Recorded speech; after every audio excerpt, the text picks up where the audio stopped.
இந்தியாவின் முதல் பள்ளிவாசல் சேரமான் ஜும்மா மசூதியின் முழு வரலாறு. அஸ்ஸலாமு அலைக்கும் வ ரஹ்மத்துல்லாஹி வ பரக்காத்துஹு. இன்று நாம் அறிந்து கொள்ள போகும் வரலாறு இந்திய முஸ்லிம்களுக்கு மட்டுமல்ல, இந்திய வரலாற்றிற்கே மிக பெரிய முக்கியத்துவம் வாய்ந்த ஒரு நிகழ்வு. அது இந்தியாவின் முதல் பள்ளிவாசலாக கருதப்படும் சேரமான் ஜும்மா மசூதியின் வரலாறு. கேரள மாநிலம் திருச்சூர் மாவட்டம் கொடுங்கல்லூரில் அமைந்துள்ள இந்த பள்ளிவாசல் கி.பி. 629ஆம் ஆண்டில் கட்டப்பட்டதாக பாரம்பரியமாக நம்பப்படுகிறது. இந்த பள்ளிவாசல் சேரமான் பெருமாள் மன்னரின் அனுமதியுடன் இஸ்லாமிய அறிஞரான மாலிக் பின் தினார் அவர்களால் கட்டப்பட்டதாக கூறப்படுகிறது. ஆனால் இந்த வரலாறு எவ்வாறு தொடங்கியது? சேரமான் பெருமாள் யார்? அவர் உண்மையில் இஸ்லாமை ஏற்றாரா? மாலிக் பின் தினார் யார்? இந்த பள்ளிவாசலின் சிறப்புகள் என்ன? இன்று வரை இந்த பள்ளிவாசல் ஏன் உலகம் முழுவதும் கவனத்தை ஈர்க்கிறது? இந்த அனைத்தையும் விரிவாக பார்க்கலாம். பகுதி 1. இந்தியாவில் இஸ்லாம் வந்த காலம். பலர் நினைப்பது போல இஸ்லாம் இந்தியாவிற்கு போர்களின் மூலம் வரவில்லை. அதற்கு பல நூற்றாண்டுகளுக்கு முன்பே அரபு வணிகர்கள் இந்தியாவின் மேற்கு கடற்கரைக்கு வந்து வணிகம் செய்து வந்தனர். மிளகு, ஏலக்காய், இலவங்கப்பட்டை போன்ற நறுமண பொருட்களுக்காக கேரளா உலகின் முக்கிய வர்த்தக மையமாக இருந்தது. அரபு வணிகர்களுக்கும் கேரள அரசர்களுக்கும் நல்ல உறவு இருந்தது. அந்த நட்புறவே இஸ்லாமின் அமைதியான பரவலுக்கு அடித்தளமாக அமைந்தது. பகுதி 2. சேரமான் பெருமாள் யார்? சேர நாட்டின் புகழ்பெற்ற மன்னராக விளங்கியவர் சேரமான் பெருமாள். அவரது ஆட்சியில் மக்கள் அமைதியாக வாழ்ந்ததாக பல வரலாற்று குறிப்புகள் தெரிவிக்கின்றன. ஒரு நாள் அவர் வானில் நிலவு 2ஆக பிளந்தது போன்ற ஒரு அதிசயத்தை கண்டதாக கூறப்படுகிறது. இந்த சம்பவம் அவரை ஆழ்ந்த சிந்தனையில் ஆழ்த்தியது.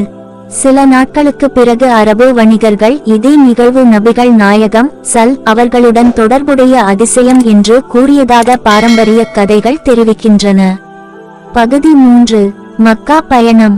இந்த செய்தியை கேட்ட சேரமான் பெருமாள் உண்மையை அறிய அரேபியாவிற்கு பயணம் செய்ததாக இஸ்லாமிய பாரம்பரிய நூல்கள் குறிப்பிடுகின்றன. அங்கு நபிகள் நாயகம் அவர்களை சந்தித்து இஸ்லாத்தை ஏற்றதாகவும் கூறப்படுகிறது. இந்த நிகழ்வின் வரலாற்று துல்லியத்தை பற்றி வரலாற்றாசிரியர்கள் பல்வேறு கருத்துக்களை கொண்டிருந்தாலும் இது கேரள முஸ்லிம் மரபில் மிகவும் முக்கியமான இடம் பெற்றுள்ளது. பகுதி 4. மாலிக் பின் தினாரின் வருகை. சேரமான் பெருமாள் இந்தியாவிற்கு திரும்பும் வழியில் மரணமடைந்ததாகவும் அதற்கு முன் மாலிக் பின் தினார் மற்றும் அவரது தோழர்களை கேரளாவிற்கு அனுப்பியதாகவும் பாரம்பரிய குறிப்புகள் கூறுகின்றன. அவர்கள் கேரளாவின் பல பகுதிகளில் பள்ளிவாசல்களை நிறுவினர். அவற்றில் முதன்மையானதாக கருதப்படுவது சேரமான் ஜும்மா மசூதி. பகுதி 5. சேரமான் ஜும்மா மசூதியின் சிறப்புகள். இந்த பள்ளிவாசல் இந்தியாவின் மிக பழமையான பள்ளிவாசலாக மதிக்கப்படுகிறது. இதன் கட்டிடக்கலை கேரள பாரம்பரிய கோயில் கட்டுமான முறையை ஒத்ததாக உள்ளது. மரத்தால் செய்யப்பட்ட கூரை, பாரம்பரிய விளக்குகள், பழமையான கட்டுமானம் ஆகியவை இன்று வரை பாதுகாக்கப்பட்டுள்ளன. பல நூற்றாண்டுகளாக பலமுறை புதுப்பிக்கப்பட்டாலும் அதன் வரலாற்று சிறப்பு தொடர்ந்து பாதுகாக்கப்பட்டு வருகிறது. பகுதி 6. மத நல்லிணக்கத்தின் அடையாளம். இந்த பள்ளிவாசலின் மிகப்பெரிய சிறப்பு மத நல்லிணக்கம். பல மதங்களைச் சேர்ந்த மக்கள் இந்த இடத்தை வரலாற்று சின்னமாகவும் பண்பாட்டு மரபாகவும் மதித்து பார்வையிடுகின்றனர். இது இந்தியாவின் பன்முக கலாச்சாரத்தை எடுத்துக்காட்டும் முக்கியமான இடங்களில் ஒன்றாகும். பகுதி 7. வரலாற்று ஆதாரங்கள். சேரமான் பெருமாள் மற்றும் மாலிக் பின் தினார் பற்றிய தகவல்கள் பெரும்பாலும் பாரம்பரிய இஸ்லாமிய வரலாற்று நூல்கள் மற்றும் உள்ளூர் மரபு கதைகளில் இருந்து கிடைக்கின்றன. இவற்றில் சிலவற்றை வரலாற்றாசிரியர்கள் ஆதரிக்கின்றனர், சிலவற்றின் துல்லியத்தை பற்றி தொடர்ந்து ஆய்வுகள் நடைபெற்று வருகின்றன. எனவே இந்த வரலாற்றை பாரம்பரிய மரபு மற்றும் வரலாற்று ஆய்வுகள் ஆகிய இரண்டின் பார்வையிலும் புரிந்துகொள்வது அவசியம். பகுதி 8. இன்று இந்த பள்ளிவாசல். இன்று சேரமான் ஜும்மா மசூதி ஆயிரக்கணக்கான மக்களை ஈர்க்கும் வரலாற்று மற்றும் ஆன்மீக மையமாக உள்ளது.